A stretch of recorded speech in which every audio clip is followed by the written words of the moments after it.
Señor, te lo pido en nombre de nuestro Señor Jesucristo. Amén. Amén. Vamos a alabar en nombre de nuestro Dios, hermanos, con una lectura bíblica. Busquemos en el libro de los Salmos, el capítulo 18.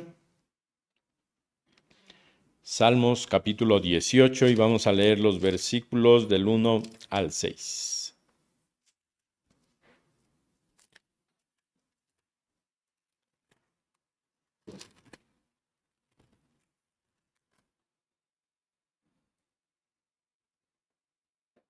Puestos de pie, hermanos, todos juntos leemos esta porción de la palabra de nuestro Dios. Salmo 18, versículos del 1 al 6, dice así la palabra de nuestro Dios.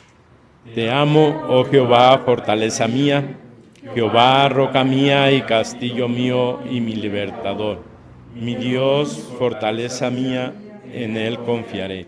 Mi escudo y la fuerza de mi salvación, mi alto refugio.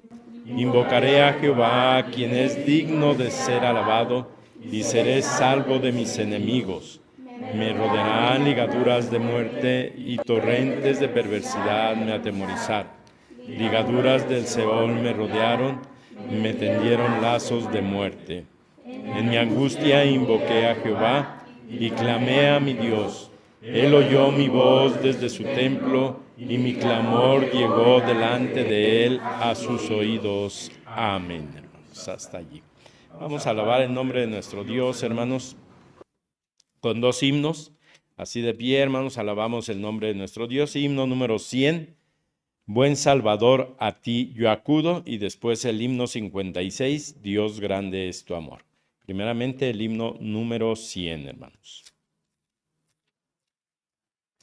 Normalmente nuestro hermano Juan Manuel nos dirige en los himnos, pero como hoy va a predicar, lo voy a dejar descansar. Para que esté listo para la predicación. Espero no equivocarme mucho, hermanos. Himno número 100. Bueno, él me va a ir guiando aquí atrás. Buen Salvador, a ti yo acudo. A ti yo acudo, llegando aquí tal como soy. Mi rebelión y mal te pongo, ante tus pies postrado estoy. Toma mi vida, oh buen Jesús, que deposito sobre tu altar. Tú el alfarero eres, Señor, yo vi la arcilla que habrás de usar. Tu bendición ansioso imploro, cansado estoy de batallar. Mi voluntad completa rindo, en ti yo quiero descansar. Toma mi vida, oh buen Jesús, que deposito sobre tu altar.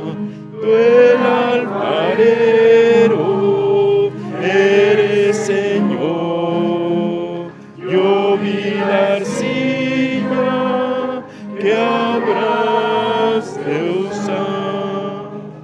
Venciste al fin, oh Cristo mío, rendiste tú mi corazón. Duda y temor me arrancaste, eres mi Rey, mi Salvador. Toma mi vida, oh buen Jesús, que deposito sobre tu altar. El alfarero eres, Señor, yo vi la arcilla que habrás de Amén, hermanos. Himno número 56.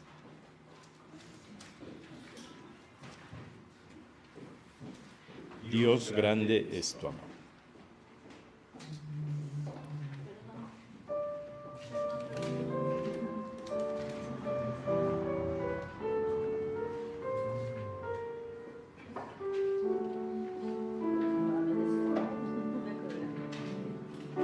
Dios grande es tu amor, tu gran amor por mí, admirable amor que durará sin fin, es divino y santo, amplio cual es el mar, alto más que los cielos es tu amor por mí.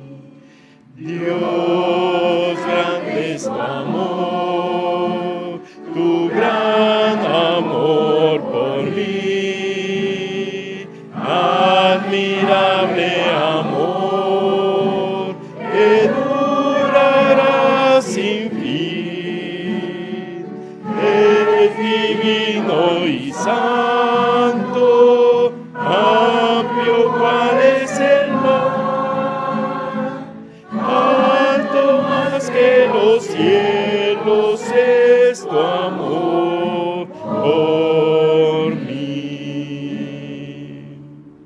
Amén, hermanos. Así de pie busquemos en nuestras Biblias, por favor, en el libro de los Hechos, y vamos a leer los versículos del 1 al 5, capítulo 13, Hechos capítulo 13, versículos del 1 al 5.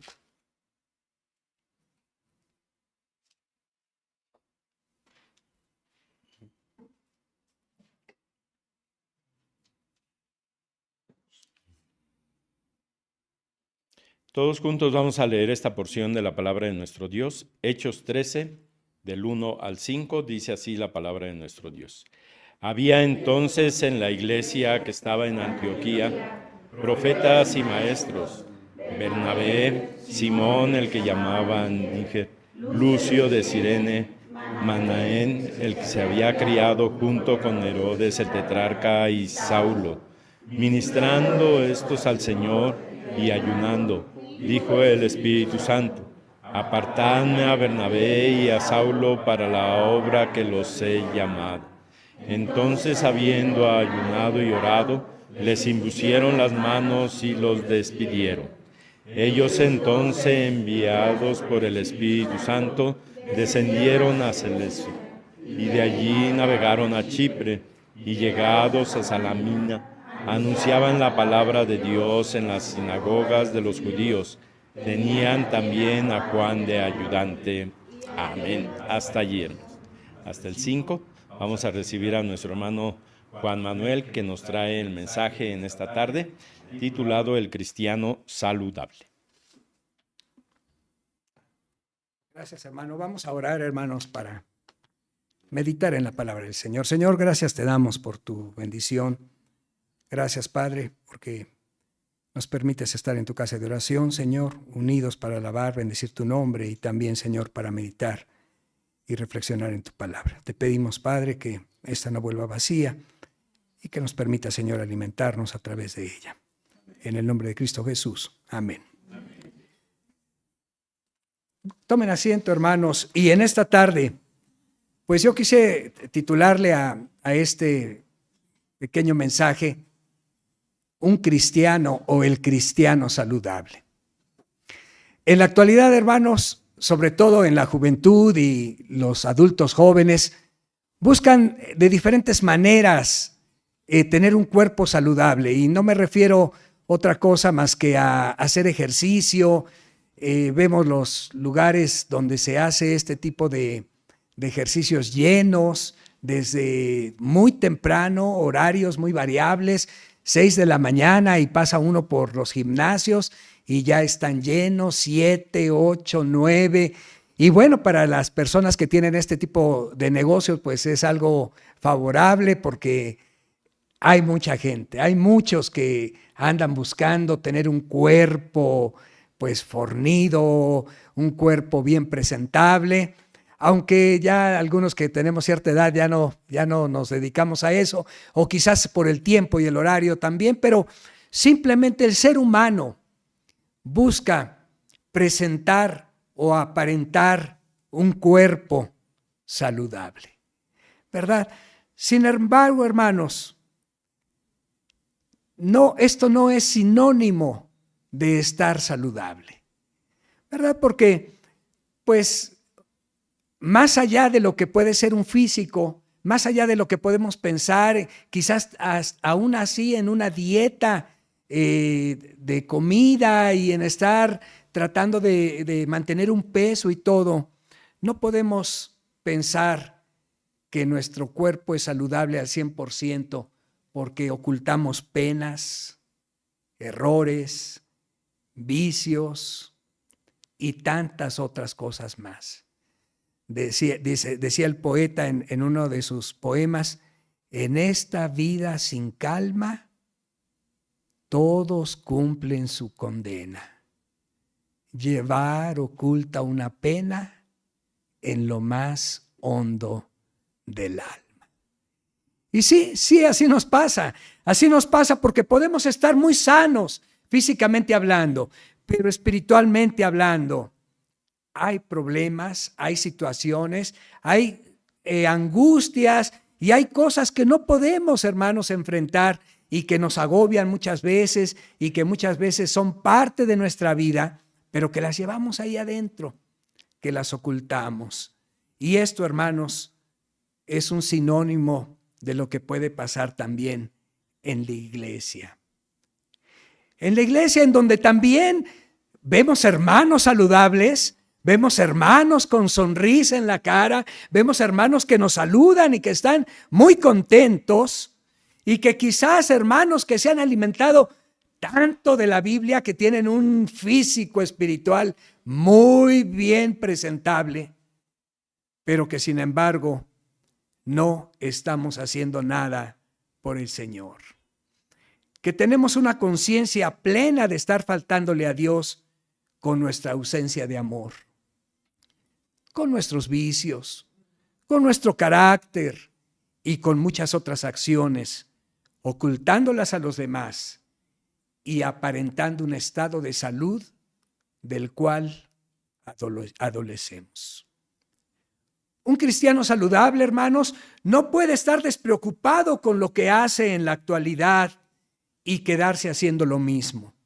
Siempre tiene que ser un visionario y enfocarse a hacer cuanto sea posible porque su vida y servicio a Dios trascienda. Y eso se tiene que reflejar en su participación activa y permanente en la iglesia a la cual pertenece.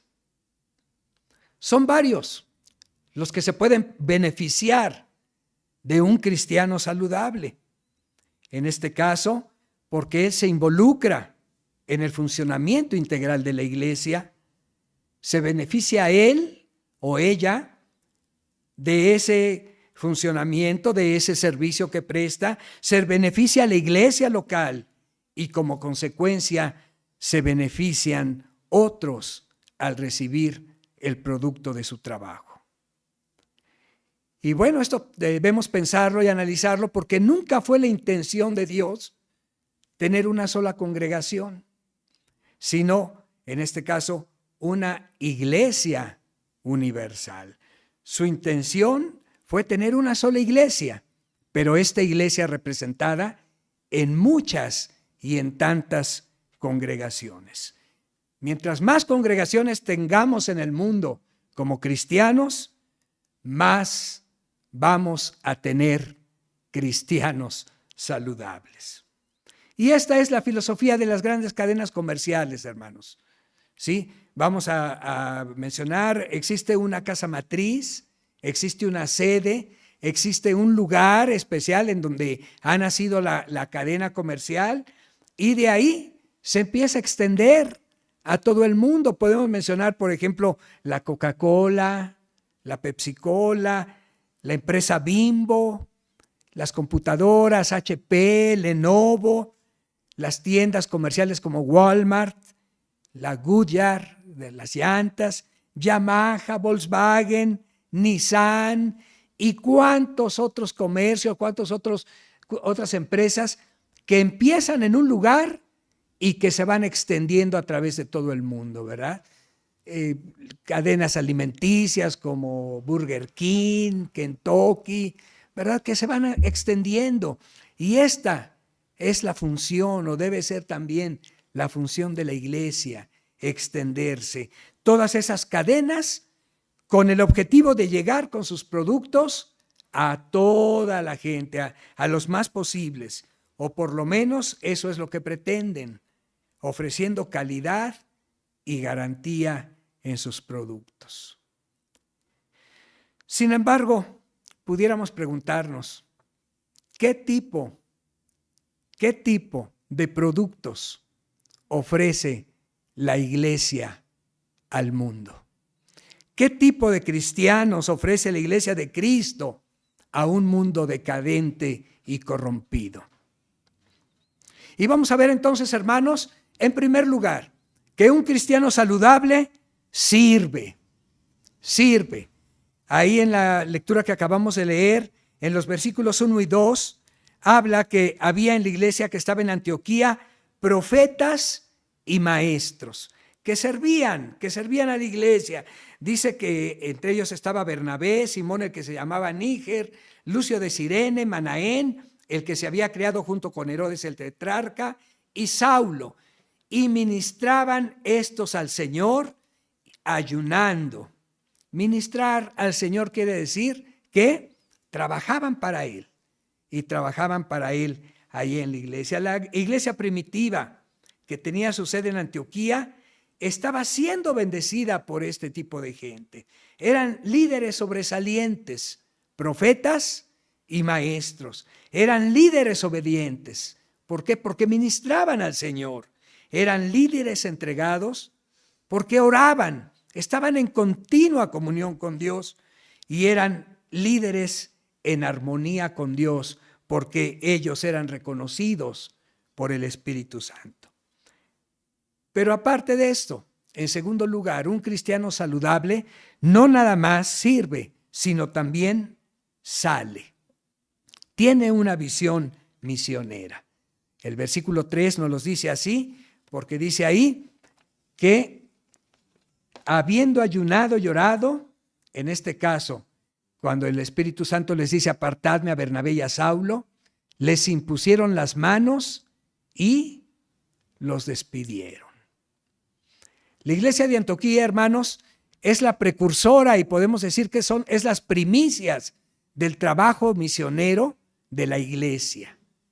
Y aquí Bernabé y Saulo son los pioneros de este trabajo. ¿Por qué? Porque fueron los privilegiados de hacer lo que nunca antes se había hecho en la iglesia.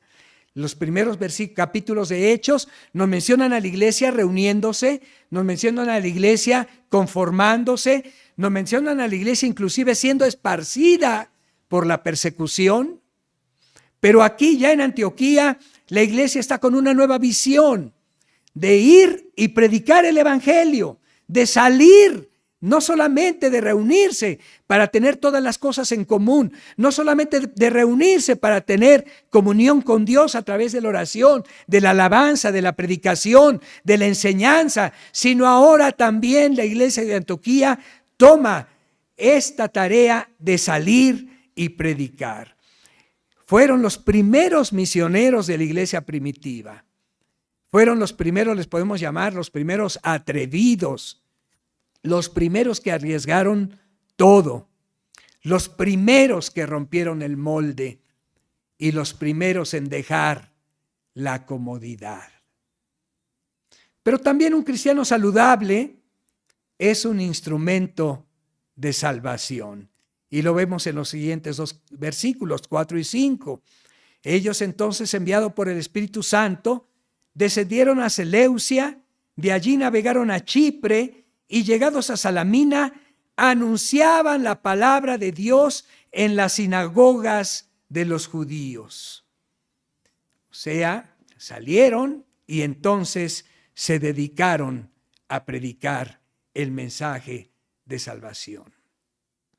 ¿Por qué, hermanos? Porque un cristiano saludable es aquel que se deja utilizar para ganar a otros a pesar de todas las circunstancias. Un cristiano saludable anuncia el mensaje que un día le anunciaron, aún sabiendo que ha de enfrentarse a un sinnúmero de circunstancias desfavorables, como le sucedió a Pablo y a sus acompañantes.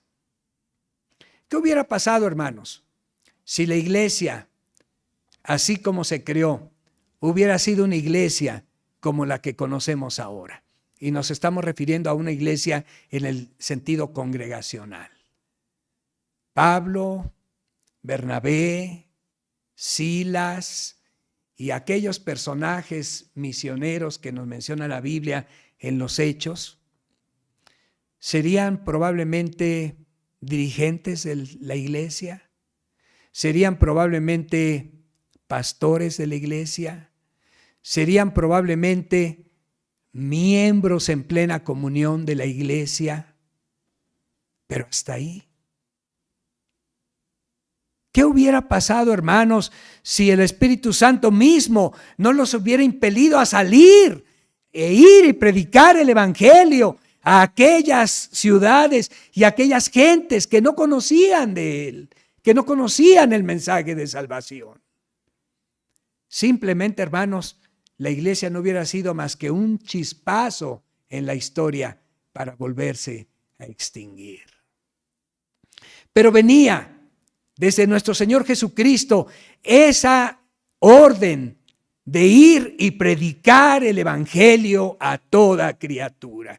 Y así lo comprendieron los hermanos de Antioquía, y por eso entonces sale el primer viaje misionero del apóstol Pablo, y con esto empiezan a visitar diferentes ciudades, empiezan a llevar el Evangelio para que éste se extendiera y para que la gente conociera del amor de nuestro Dios. Sin embargo, el cristiano saludable sabe que va a haber oposición. Por ejemplo, buscamos algunas citas, Hechos 13:8. ¿Qué pasa ahí en el versículo 8 de este capítulo? Dice, pero le resistía Elimas, el mago, pues así se traduce su nombre, procurando apartar de la fe al procónsul, ¿verdad? Recordamos que ahí llegaron ellos hasta el procónsul hablándole del Evangelio, y el mago decía, no, eso no es así. Y entonces se oponía a él. En el versículo 45 de este capítulo también vamos a ver de Hechos 13:45 algo similar. Pero viendo los judíos la muchedumbre, se llenaron de celos y rebatían lo que Pablo decía, contradiciendo y blasfemando. Sí, un cristiano saludable sabe que va a haber oposición, pero también sabe que va a haber pruebas. Hechos 14:19. ¿Qué dice el versículo 19 del capítulo siguiente?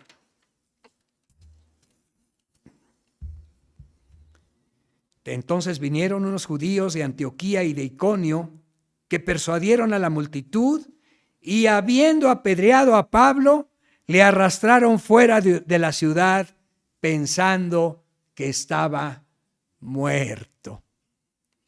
¿Qué situación, hermanos? El Espíritu dice, apártenme a Pablo y a Bernabé, ¿verdad? Para que vayan y prediquen. Y pues ellos van muy, muy contentos, muy gozosos, y ya estando predicando, dice que allá en Antioquía de Iconio, ¿verdad? Los apedrean, hermanos, los agarran a pedradas, y a Pablo lo dan por muerto. ¡Qué situación! ¡Qué situación!, ¿verdad? Hechos 16, 22 y 23. El capítulo 16, pues lo conocemos muy bien por el versículo 31, ¿verdad? Pero los versículos 22 y 23, pues nos hablan del antecedente, del por qué estaban ahí en la cárcel y por qué el carcelero se convirtió, ¿verdad? ¿Qué dicen estos versículos 22 y 23? Se agolpó el pueblo contra ellos, y los magistrados rasgándoles las ropas, ordenaron azotarles con varas. Tome por predicar el evangelio. Después de haberles azotado mucho, los echaron en la cárcel, mandando al carcelero que los guardase con seguridad. El cristiano saludable sabe que va a haber pruebas, hermanos. Todavía vemos el capítulo 19, capítulo 19, versículos 23 en adelante. Y aquí fue el alboroto en Éfeso, y nos damos cuenta cuál fue la situación de Pablo en esta ocasión, al estar enfrentando a toda la ciudad, gritando, dice la Biblia, que por 2 horas seguidas gritaban: grande es Diana de los Efesios, ¿verdad? Grande es Diana de los Efesios. Algo así, hermanos, como la marcha que tuvimos oportunidad de ver ayer, ¿verdad? Ayer no estaban adorando a Diana de los Efesios, pero sí estaban, pues, prevaricando contra Dios, burlándose de Dios, ¿verdad? Y esta situación es la que vivieron Pablo y los misioneros. Sabe que va a haber tropiezos. Un cristiano saludable sabe que va a haber tropiezos. En este caso, capítulo 21, versículos 27 al 36.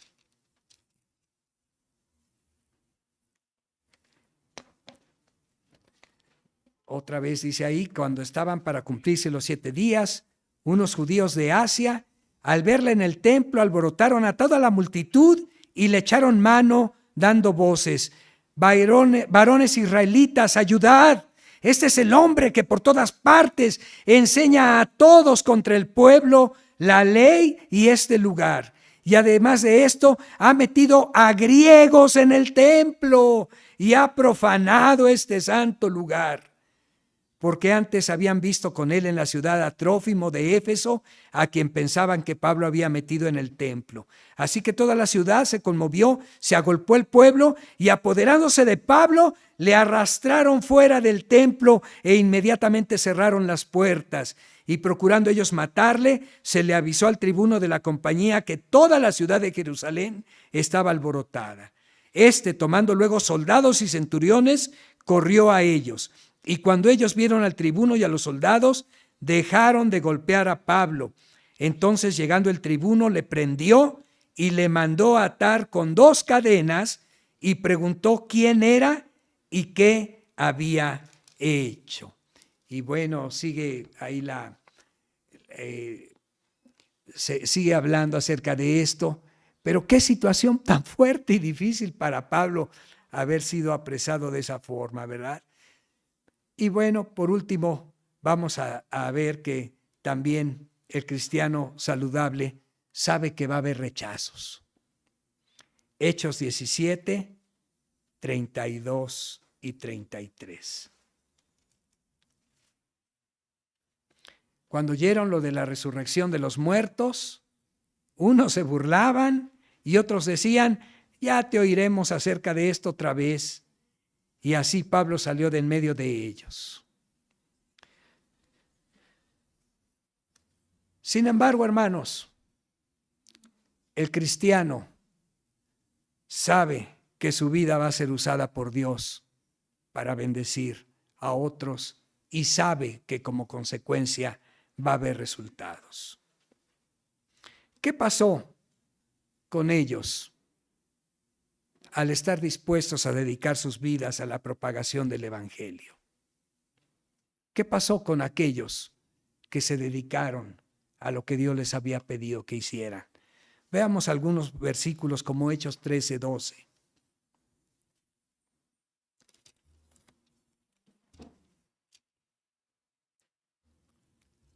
Entonces el procónsul, ya habíamos hablado de él con el mago, viendo lo que había sucedido, creyó maravillado de la doctrina del Señor.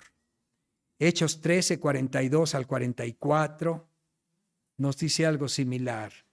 Cuando salieron ellos de la sinagoga de los judíos, los gentiles le rogaron que el siguiente día de reposo les hablasen de estas cosas. Y despedida la congregación, muchos de los judíos y de los prosélitos piadosos siguieron a Pablo y a Bernabé, quienes hablándoles les persuadían a que perseverasen en la gracia de Dios. El siguiente día de reposo se juntó casi toda la ciudad para oír de la palabra de Dios. Y bueno, vemos también el 48 y 49. Los gentiles, oyendo esto, se regocijaban y glorificaban la palabra del Señor, y creyeron todos los que estaban ordenados para vida eterna, y la palabra del Señor se difundía por toda aquella provincia. Cuando un cristiano saludable, hermanos, se involucra en el funcionamiento integral de su iglesia, el llamado de Dios no se hace esperar. Hay un dicho que dice: candil de la calle, oscuridad de la casa.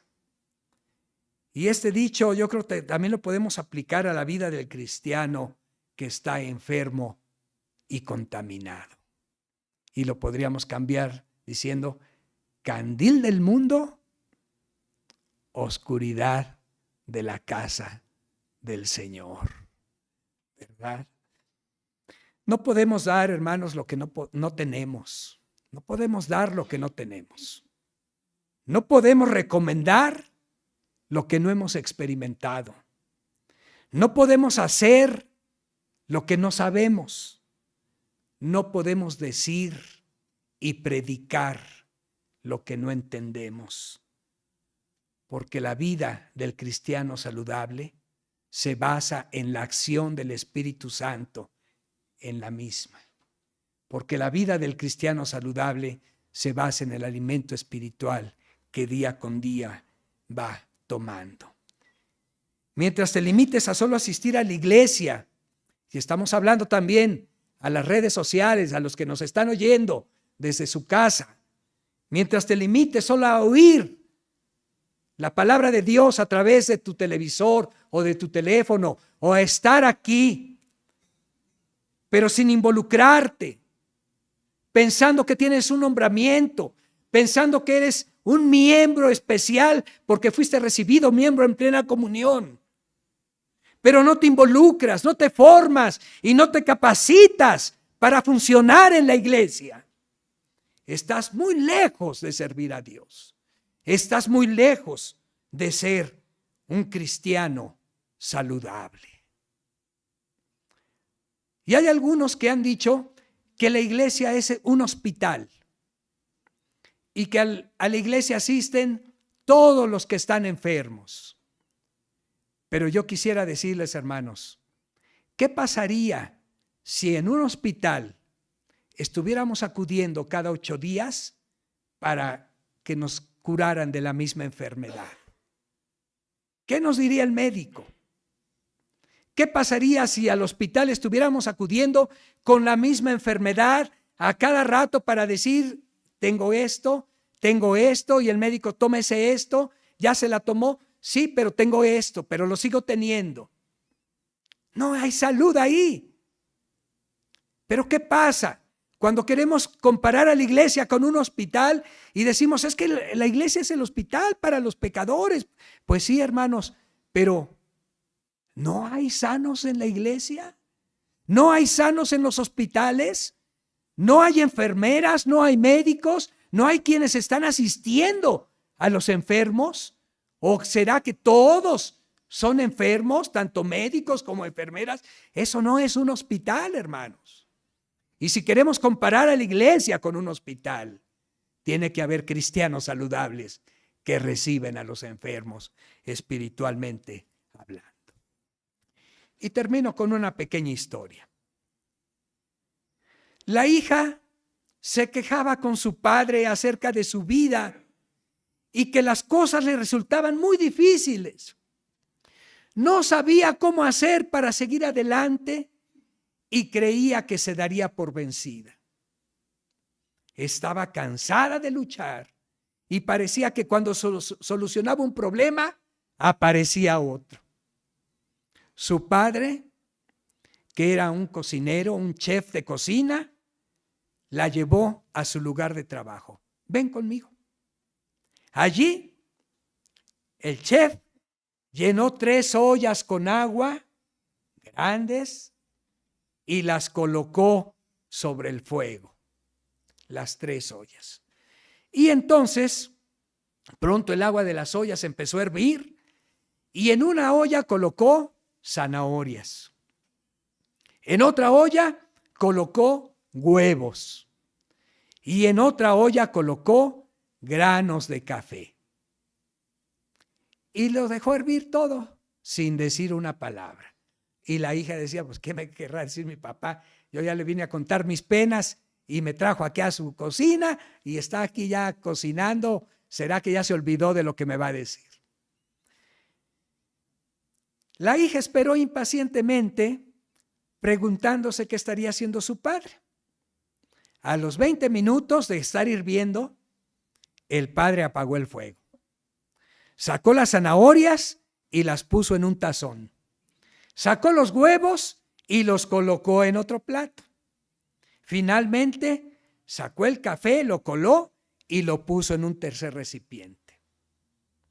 Mirando a su hija, le dijo, hija, ¿qué ves? Pues la hija dice, pues yo veo zanahorias, huevos y café, ¿verdad?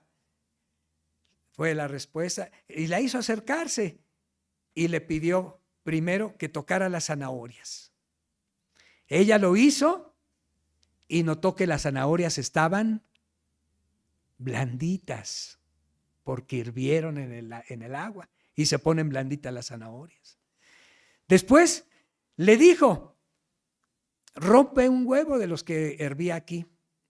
Rompió el huevo y notó que el huevo estaba duro, ¿verdad? Como decimos comúnmente, cocido, duro, el huevo duro. Luego le pidió que probara el café. Pues se sirvió una tacita y ella sonrió mientras disfrutaba de su aroma. Humildemente la hija le preguntó a su papá, ¿qué significa esto, papá? Entonces él explicó que los 3 elementos, zanahorias, huevos y café, habían enfrentado la misma adversidad. De estar en su estado natural, entraron a estar en un estado bullicioso, fuerte, que los transformó totalmente, ¿verdad? Agua hirviendo. Pero cada uno de estos elementos había reaccionado de forma diferente. La zanahoria llegó al agua fuerte, ¿verdad? Difícil de romper. Pero entró al agua hirviendo y entonces se convirtió en algo débil, fácil de deshacer. El huevo había llegado al agua frágil, que si le hubieran dado un golpe se hubiera salido y desparramado todo. Su cáscara fina protegía su líquido interior, que era frágil, pero después de estar en agua hirviendo, su interior se había endurecido. Los granos de café, sin embargo, eran únicos. ¿Por qué? Porque después de estar en agua hirviendo, habían cambiado al agua. Habían cambiado al agua. Y entonces le preguntó a su hija, ¿cuál de estos 3 eres tú? Cuando la adversidad llama a tu puerta, ¿cómo respondes? Eres una zanahoria que parece fuerte, que está con un carácter recio y duro, pero que cuando la adversidad y el dolor te tocan, te vuelves débil y pierdes tu fortaleza y no hay quien te pueda poner fuerte.